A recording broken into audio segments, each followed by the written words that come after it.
Come on. Oh.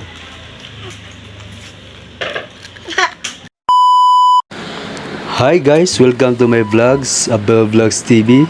Magluluto tayo ngayon ng fry and pop. Ito nga pala mga kaibigan, ito yung ating binebenta. Yan ang ating picture. Mag-subscribe lang po kayo sa ating YouTube channel at manood hanggang sa huli. Siyempre, kailangan natin ng kawali at kailangan nating painitin ito bago ilagay ang mantika.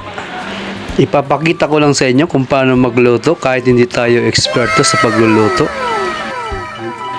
At dahil nga wala tayong pasok ngayon, ay ito muna ang ating ginawang video para sa ating vlogs ngayon, para madagdagan ng ating video sa ating YouTube channel. Kung gusto nyo palang matikman ang ating fry and pop, ay mag-PM lang po kayo or mag-comment sa ating YouTube channel para malaman nyo kung magkano ang ating binebenta. A few moments later. At ito na mga kaibigan, hinahanda na natin ang ating lulutuin. Maglalagay lang tayo ng mantika dahil kaunti lang po ang ating mantika, ay ito lamang po ang aking nilagay. Pero kung gusto nyo po ng mas magandang luto, ay pwede naman pong mas madami nyo pong ilagay na mantika. Painitin lang natin ang ating mantika bago natin ilagay itong fry and pop. Kung gusto nyo pong malaman kung ano pong mga flavor ng ating fry and pop, ay makikita nyo po sa ating video. Meron po akong ginawa dyan para dyan.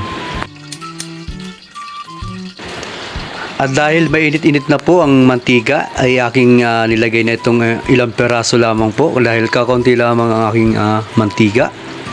Medyo hinahalo-halo ko na rin po siya para mas maluto po yung kabuuan niya. At kung mahilig po kayo sa pagluluto, ay bumili lamang po kayo sa akin po ng itong fry and pop. Ang niluluto ko nga pala ay vegetable. Ito po yung flavor na niluluto ko ngayon.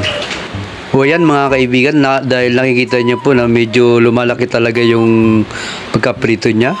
I-try nyo lang po ito at subukan para makita nyo at malaman kung gaano kaganda at kasarap at kaganda itong quality nitong fry and pop.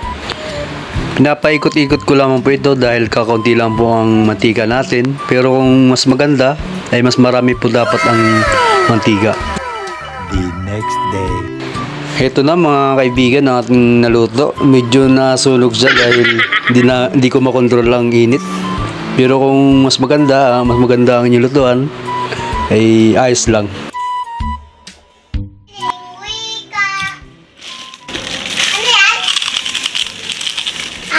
Ito. Hi. Mainit. Yeah.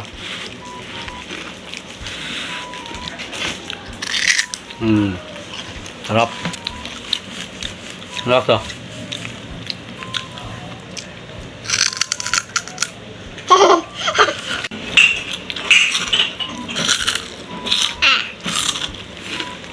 Come on. Oh. Ay. Ay. O ayan mga kaibigan, napanood natin kung gaano kasarap at kalutong pag naluto ang ating fry and pop. Bili lang po kayo. Mag-comment lang po sa comment section kung paano at ano ang mga comment nyo. Thank you.